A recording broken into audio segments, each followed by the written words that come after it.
안녕하십니까. 성현으로 가는 길입니다.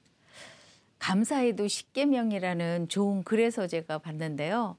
생각이 곧 감사다. 생각과 감사는 어원이 같다. 깊은 생각이 감사를 불러일으킨다. 작은 것부터 감사하라. 바다도 작은 물방울부터 시작되었다. 아주 사소하고 작아 보이는 것에 먼저 감사하라. 그러면 큰 감사거리를 만나게 된다. 자신에게 감사하라. 성 어거스틴은 이런 말을 남겼다. 인간은 높은 산과 태양과 별들을 보고 감탄하면서 정작 자신에 대해서는 감탄하지 않는다. 자신에게 감사하는 것은 매우 중요하다라고 합니다. 여러분들도 오늘 중요한 감사하는 마음으로 여러분들이 일상을 맞이하시면 좋겠습니다.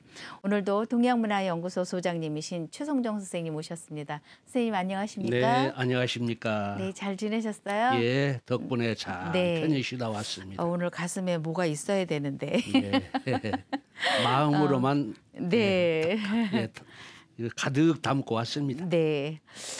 평화적 민족 통일론 중에서 이 시간에는 통일의 원칙으로 이제 말씀을 이어주실 건데요. 네.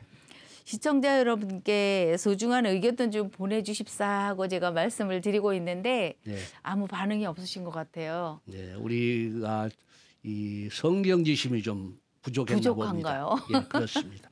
저희 최선을 다해서 시청자분과 함께 호흡을 맞추려고 노력하고 있습니다. 저희 글을 지금 최성정 선생님께서 지금 쭉 발표를 하고 계시잖아요. 여러분의 소중한 의견 주시면 대단히 고맙겠습니다. 오늘 그러면 이어서 시작해 주시기 바라겠습니다. 예, 감사합니다. 우리 사회자께서 조금 전에 말씀하신 문장이 생각나네요. 네. 그 하늘에 1월 성신은 귀중한 것으로 높고 크고 깊은 것으로 알면서 자기 것은 소홀히 생각하고 한다고. 근데 유학은 한마디로 자중자애란 말 있잖아요. 자중자애 하는 오늘 시작으로부터 시작하면 좋겠습니다. 네, 알겠습니다. 그러면 이어서 새로운 통일 국가를 건설하기 위해서는 남북이 다 같이 찬성하는 위대한 통일 이념을 창조해야 될 것이라고 합니다. 그래서 남북의 정부가 서로 장단점을 통합하여 연방정부를 세우기 위해서는 쌍방이 그 이념과 제도의 공통 요소를 최대한 활용해야 할 것이요. 일방이 타방을 수용합병하여 통일 정권을 세우기 위해서는 일방이 타방을 능히 수용할 수 있는 월등한 힘을 가져야 할 것이다라고 했습니다.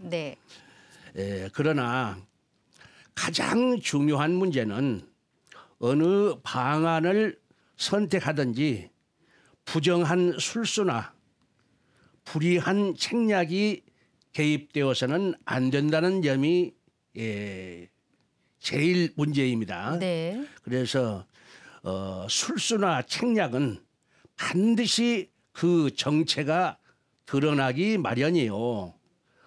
부정불이한 실체가 드러나면 모든 협의가 수포로 돌아갈 위험을 가지고 있기 때문입니다. 결국 통일의 방법은 쌍방의 협상, 정직성을 바탕으로 하여 서로 신뢰하면 신뢰할수록 좋은 방법을 선택할 수 있을 것입니다. 셋째는 통일의 목적에 대한 전제입니다. 통일의 궁극적 목적이 민족과 역사를 통일하여 발전시키고자 하는 것인가? 국가와 권력을 통일하여 현상을 인정시키고자 하는 것인가? 다만 사회와 이익을 통일하여 더 이상의 이질화를 방지하자는 것인가?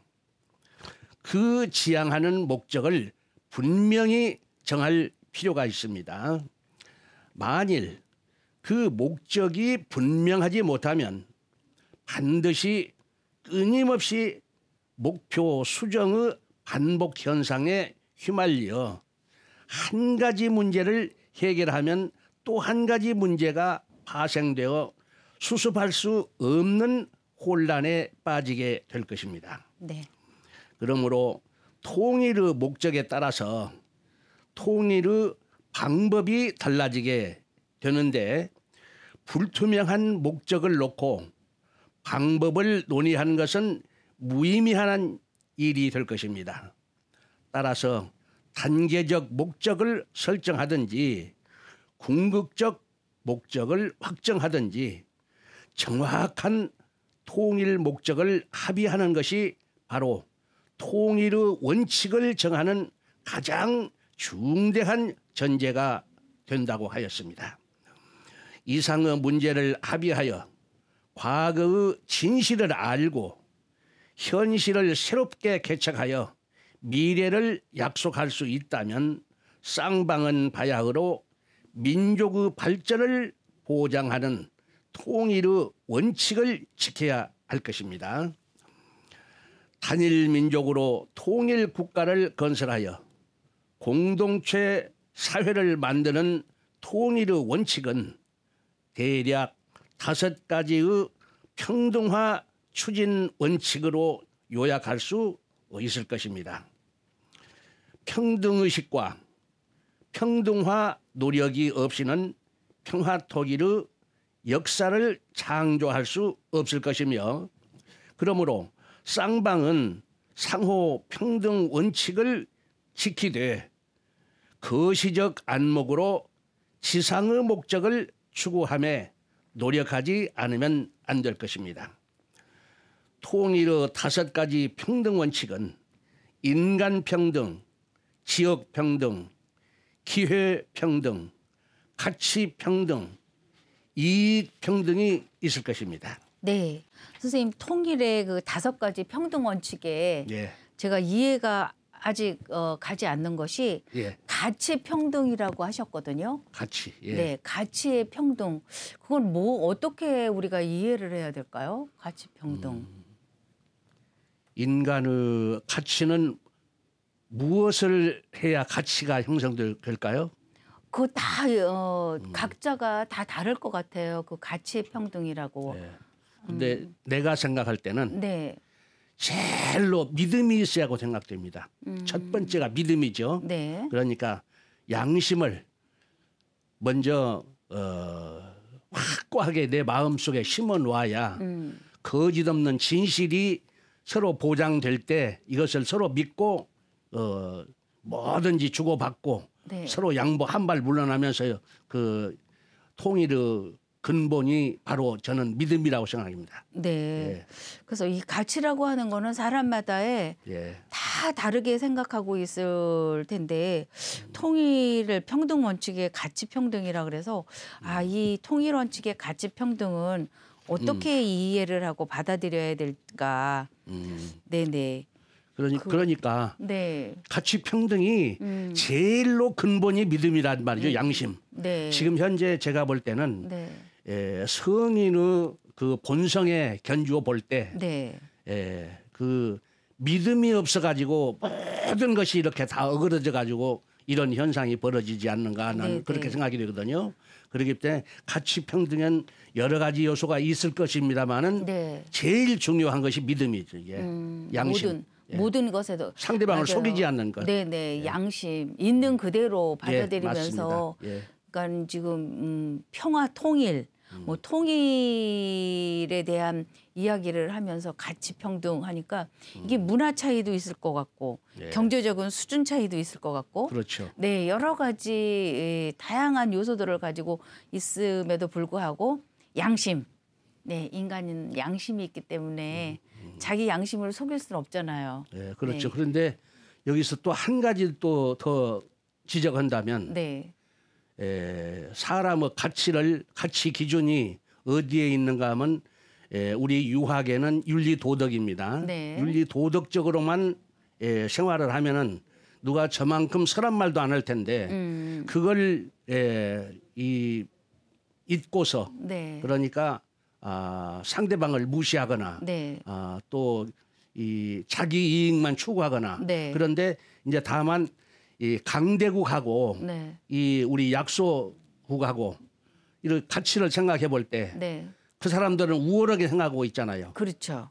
네, 그래서 이것이 화해가 서로 조성되지 못한 원인이 거기에 있는 겁니다. 네, 네. 예, 정말 인간 평등, 예, 인간 평등에서 모든 것들이 근데 그 강자와 약자는 어떻게 해서든 그게 표시가 나잖아요. 그래요. 네, 옛날에 뭐 그러니까 약육강식이라는 이야기도 있었잖아요.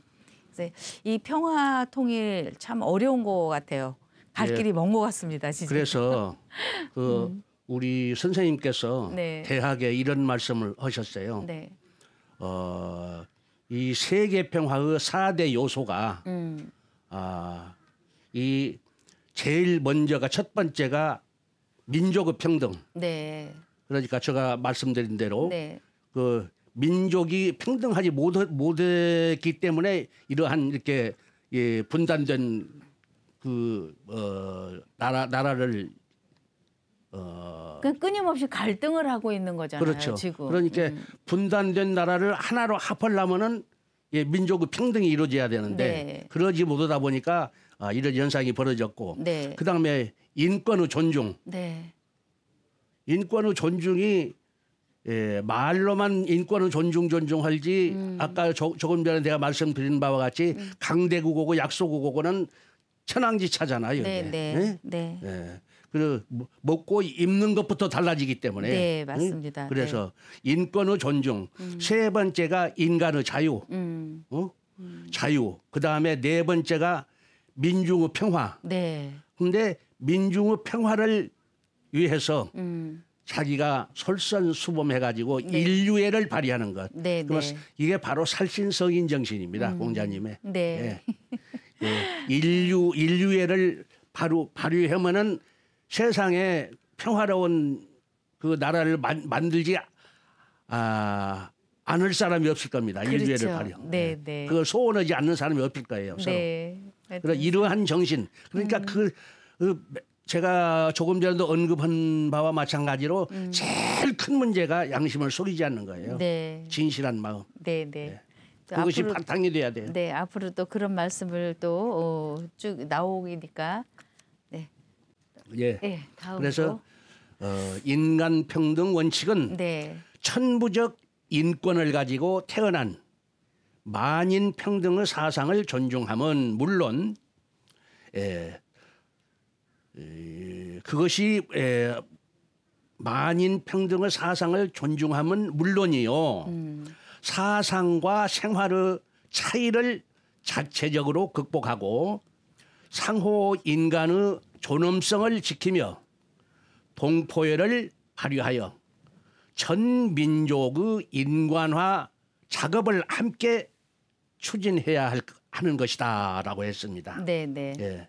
그래서 지역 평등 원칙은 전 국토를 동일 생활 공영권으로 개발하여 균등하게 발전토록 함과 동시에 완전한 지역 자치를 보장함으로써 전 국토의 평준화 작업을 함께 추진하는 것이며 또 기회평등 원칙은 공평한 사회 제도를 마련하여 모든 사람이 자유롭고 평등한 가운데 충분히 능력을 발휘할 수 있는 기회를 균등하게 부여하는 것이다. 또한 과학 문명을 창조하고 산업 현대화를 실현하여 새 시대의 선진 사회를 함께 건설하는 것이며 또 가치 평등의 원칙은 이게 정확하게 또 역사 설명하셔 놨네요. 네네. 예, 나라의 기강과 사회의 윤리를 엄격하게 확립하여 옳은 것과 그른 것, 착한 것과 악한 것, 바른 것과 그른 것, 그리고 공사를 명확히 함으로써 정의롭고 명랑한 사회 기풍을 함께 조성하는 것이다라고 했습니다. 네. 예, 명확하게 설명하셨네요. 네네. 예. 이익평등의 원칙은 통일의 이익이 전 국민에게 골고루 돌아가도록 평등하게 분배하고 사회 경제적 구조를 형평에 맞추어 이질적 차별상이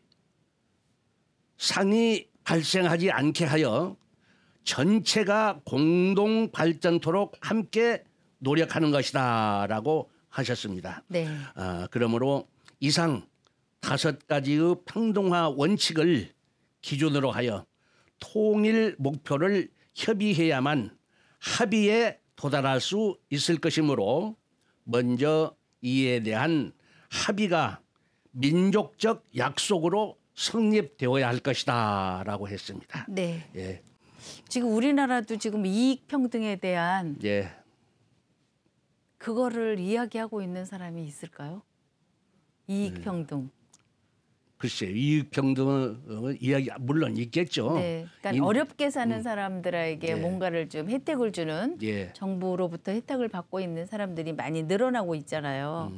그래서 뭐 기회긴둥이라든가 이런 것들이 많이 지금 복지 사회로 가고 있는 예, 그런 과정이 아닐까 싶은데 선생님 생각은 어떠세요? 예, 맞습니다. 그런데 과정으로 보는 게 그 옳은 말씀 같습니다. 네, 네. 왜냐하면 이것은 서양의 그 사상 가지고는 네.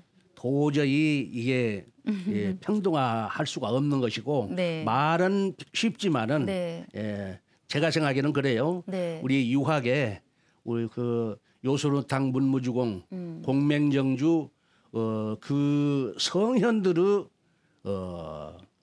공부를 하지 않으면은 네. 그런 마음이 우러나오지를 않는다고 저는 생각이 됩니다. 네, 네. 예. 물론 배움으로서도 이제 그런 것들이 갈무리가 돼야 되지만 지금 복지사회 하는데 저는 우리 지금 성장기에 있는 그 아이들에게도 참 미안한 마음이 앞선다라는 생각이 들어요. 그렇습니다. 네, 예. 그래서 복지만 또 생각할 것이 아니라 그 미래 세대를 이어갈 그네들에게도 뭔가가 좀 많이 이렇게 도움이 돼서 걔네들의 꿈이 좀 펼쳐질 수 있는 그런 장이 마련돼야 되지 않을까라는 생각을 예, 맞습니다. 네네 예.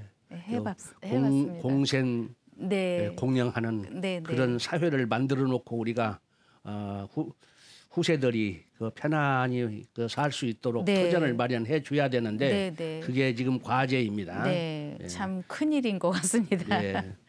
네, 이제 네 번째 통일의 주체로 이어주시겠습니다. 네, 통일의 주체는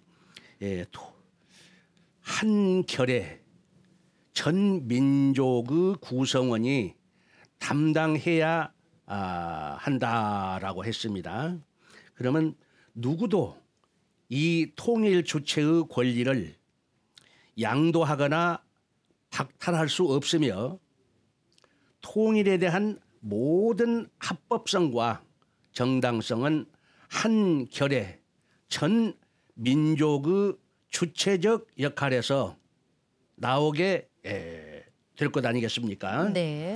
그러므로 한 결의 전 민족의 의사는 처음부터 끝까지 통일의 주체적 역량으로 작용하는 권능을 가지며 통일 국가의 주권도 당연히 우리 전 국민에게 있고 통일 국가의 모든 권력도 당연히 우리 전 국민으로부터 나온 것이다라고 했습니다. 네.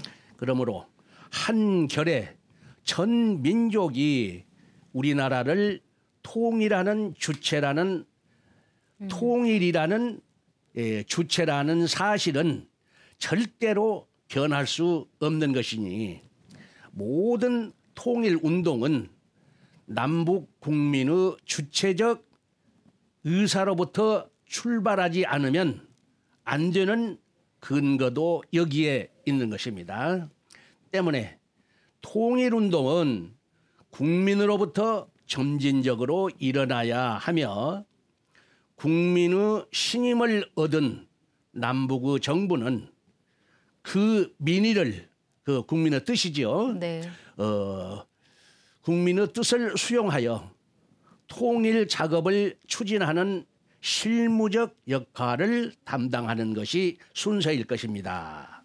라고 했어요. 네. 그럼 왜냐하면 이는 전체 민의를 집약할 수 있는 완벽한 조직과 합의한 내용을 구체적으로 실천할 수 있는 강력한 정치력을 가진 정부가 통일 과업을 주관할 때 비로소 확실한 통일의 실현성을 보장할 수 있기 때문입니다.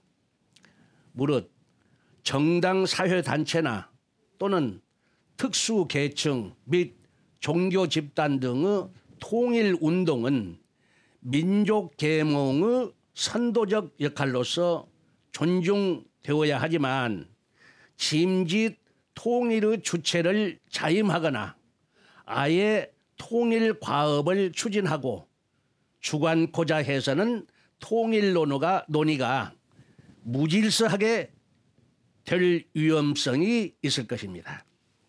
그리고 통일 과업을 추진하는 별도의 기구를 설치하여 운영하는 방법도 고려할 수 있으나 지극히 무기력하고 비능률적인 공론으로 전락할 소지가 너무나 많기 때문에 합의 기구와 실천 기구가 이원화되었을 때 그 협의 사항을 실천하고 확인하는 과정이 복잡하게 전개됨으로써 책임의 소재가 명확치 못하게 됩니다. 네.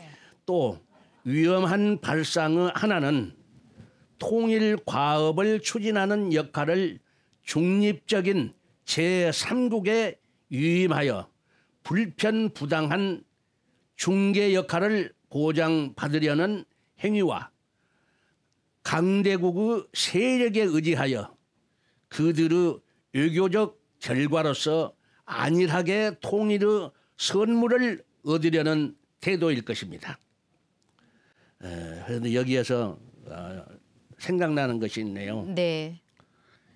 통일을 하면은 우리가 근본적으로 단일 민족이라고 하잖아요. 우리는 네. 세계에서 유일하게 이렇게 한 조상으로부터 이루어진 나라인데 그 강대국의 그러니까 약육강식 그 약육강식의 사상으로 그 발단이 되어 가지고 지금까지 70여 성상을 네. 이렇게 참 마음을 아프게 하고 눈물을 자아내고 피를 나게 하고 네. 동족상잔의 비극을 겪고 이렇게 살아왔잖아요. 네. 그런데 이것을 지금이라도 그 정신을 우리나라 단일 민족의 정신을 깨우쳐서 네. 이 우리나라의 주체 사상을 확립하는 것. 네. 이것이 제일 시급하다고 봅니다. 네. 그래야만이 우리 뜻으로 우리 민족의 힘으로 이렇게 통일을 해야 완전한 통일이 되지. 네. 이렇게 남의 나라에 의지해 가고 통일을 하려고 해서는 그건 될 수도 없고 네. 되어서도 안 되고 그래서 정말로 참 내가